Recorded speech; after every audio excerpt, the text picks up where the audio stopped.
Ain't no half stepping with Marcus J. We are live from the den. It's very, very special live recording of Ain't No Half Stepping with Marcus J. Right now, I've got the #1 Truthfighter, our brother, Warren Ballentine of the Empowerment Radio Network. The Warren Ballentine Show is on the live line with me. What's going on, brother? What's going on, Brother Marcus? I'm doing well, man. Thank you for joining us on Legacy Internet Radio. It's my honor to have you back. You are home whenever you come here, and I appreciate you coming back to the show, bro. Hey, man, I love being on your show. I love what you're doing, man. I'm a big fan, big supporter of everything that you're doing. I wish it was 150 to 200,000 of us doing the same thing. Maybe we'll wake our people up or reawake our people up. Well, that's what we do. Like that's what we got to do every single time we have a chance to build. And before we get into the business, why don't you tell everybody who you are and where they can find you right now? Man, I'm Warren Ballentine. You can check me out.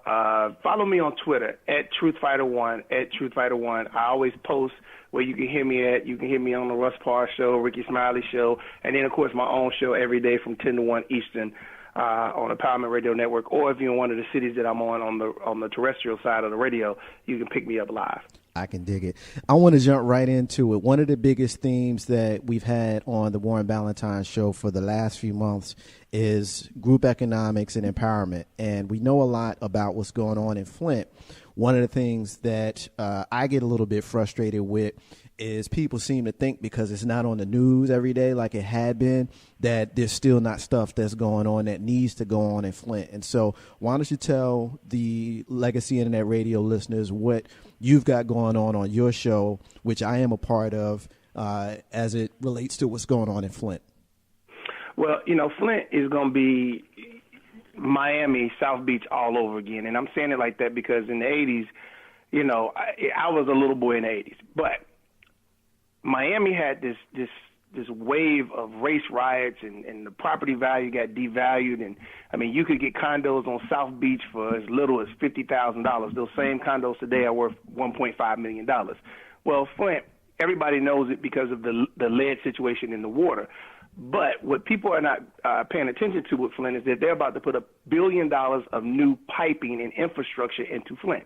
You can't create more land. And so this land in Flint is selling for pennies on the dollar. So what I'm trying to do is get my listeners to collectively put up money. I'm asking everybody to put up $1,000. We take the money and go buy as much land as we can buy, hold the land as they get ready to redevelop. And in the next 3 to 5 years, that same property that we may have gotten for $5,000 will be estimated just for the lot without any structure on it at all, will be estimated at $50,000 to $75,000. Now, as we stand right now, we had a little issue with PayPal and with the GoFundMe. So we gave refunds to everybody, so everybody's sending their money back in. As we sit today, right now, we're at about $44,000.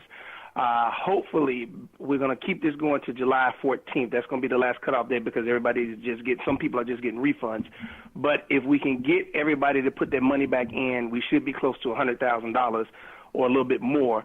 And if we go in there with that, literally, we should be able to buy anywhere between 25 and maybe even 50 parcels of land in that Flint area. And if we're able to do that, and they come in and they start developing, the University of Michigan is there, Michigan State is there, Mott University is there, and then you got a lot of the corporations now looking at Flint because of this new infrastructure. If they come in and develop it the way that I'm being told it's going to be developed, this land that we're purchasing right now, we take $100,000 in there. In 5 years, it may be valued at about $2 million. Wow.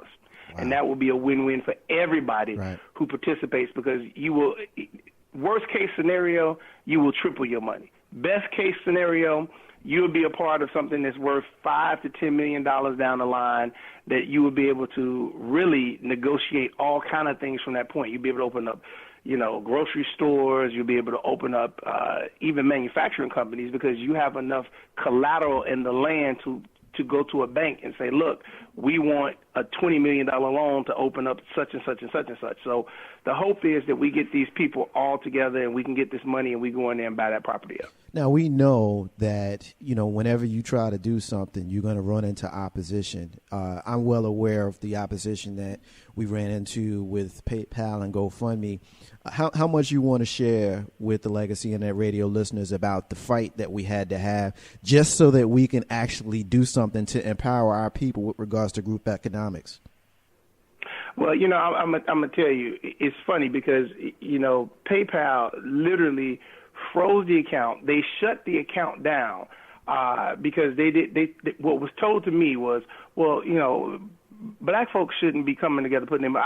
We can't believe that people are putting their money together like that just based off of what you're saying. We can't believe that, so we're not going to allow you to do it. GoFundMe did the exact same thing, but I think the reason GoFundMe did it was because of PayPal. I think PayPal contacted them because they saw that we were doing it. And then we got a lot of people who listen to the show who are listening just for the purposes of trying to stop what we're doing. And so this is why I took a different tactic and said, look, if you want to be a part of this, email me and I will send you an address and we'll send it snail mail and we'll set it up this way. This way nobody can stop it from happening or occurring. But like I told everybody on air, this ended up being a blessing really because it got people to be able to see that their money wasn't being misused. The money was there because everybody got their refund. And so that kind of helped, to be honest with you, because, the biggest problem that we got in the black community is we have a trust issue. And so as I told PayPal when they called me and was talking about this, I said, look, if this was something nefarious going on, I wouldn't have left all that money just sitting there like that. I said, I left that money there because it wasn't my money. I said, now, if it was something nefarious going on, I'd have pulled all the money out, and you guys, it would be zero in there. I could have put all that in my bank account. Right. And well, we just don't believe black people should be doing something like this. And this was a white guy. And I was just like, wow. I was like, white supremacy is something else in this country. And so I said, you know what? Don't even worry about it. We'll find another way to do it. And this is what life is about in America.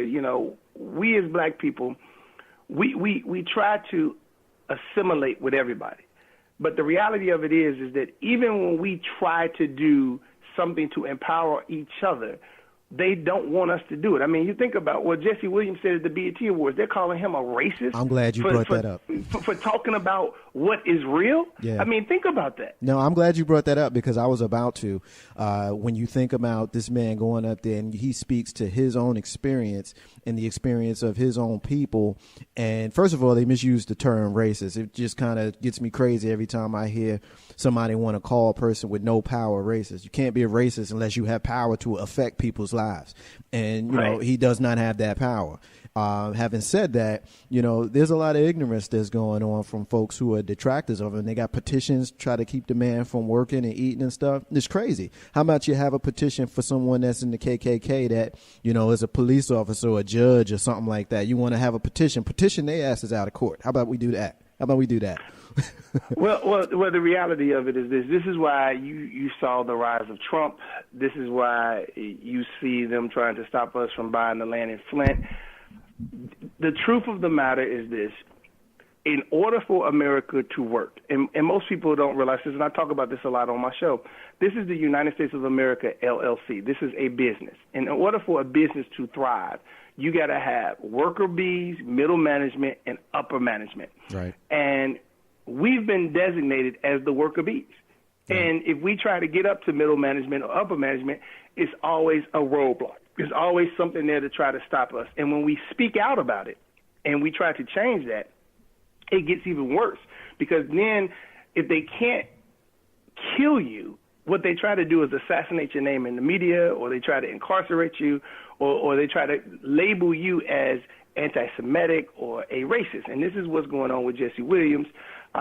It's amazing to me how quickly somebody can be labeled a racist for telling the truth. Right. And you can go from America's darling to a hated person very, very quickly. I know we're jumping around, but that's what makes me, I think about Muhammad Ali with that, the most hated man in America in the late 60s. And, when we buried him, he was one of the most loved. And then, of course, a week later was when the guy, did the shooting in Orlando, and we were back to hate Muslims again after we just celebrated Muhammad Ali, who actually died on my 42nd birthday, if you can believe that. Last thing, Warren, before we go, brother, Hillary, you mentioned Trump a minute ago. Give me something real quick on Hillary and Trump and how you see this thing playing out in November. Well, I said this on Ricky Smiley show and on Russ Park show. I don't think I personally believe one of them are not going to be there in November. Either Hillary's going to be indicted or Donald Trump is going to quit. And the reason I'm saying that is because Trump has already made it clear that if he doesn't win, this has been a waste of his time. And so I think that if he sees that he's going to lose the race, I think he will pull out of the race before he lets himself lose the race. Right. He'll come up with some kind of excuse. Right. Hillary's situation is a little bit different. She got interviewed by the FBI for 3 hours this past weekend. She may end up getting indicted, and this is why I think Bernie Sanders has not step back and pull back out of the race, and he won't concede and all this other stuff, because I think his people think she's going to get indicted. Right. And I just want to say one last thing about what you just said about Muhammad Ali. We celebrated Muhammad Ali as a country, as a nation, as a people. But the reality of it is this country, this nation would not have celebrated him the way he did if he was still able to speak. Yep. It was once he was unable to speak, he became America's darling. That's when right. he had his voice, he was hated, just like Dr. King, just like many others, Marcus Garvey, just like many others who have spoken up against the true oppression of white supremacy in this country. So while I'm happy we celebrated him, it's heartbreaking that he was known as this great American hero once he lost his voice. No, I can dig it. Ain't No Half Steppin' with Marcus J. You're listening to a special live airing of Ain't No Half Steppin' with Marcus J. with my brother, the #1 Truthfighter, our brother Warren Ballentine. In closing, Warren, one more time, tell the listeners who you are, where they can find you, anything else you want to share before we let you go. Look, you can find me on Twitter at Truthfighter1, at Truthfighter1. You can check out my show Monday through Friday, 10 to 1 p.m. Eastern, 10 a.m. to 1 p.m. Eastern, Empowerment Radio Network.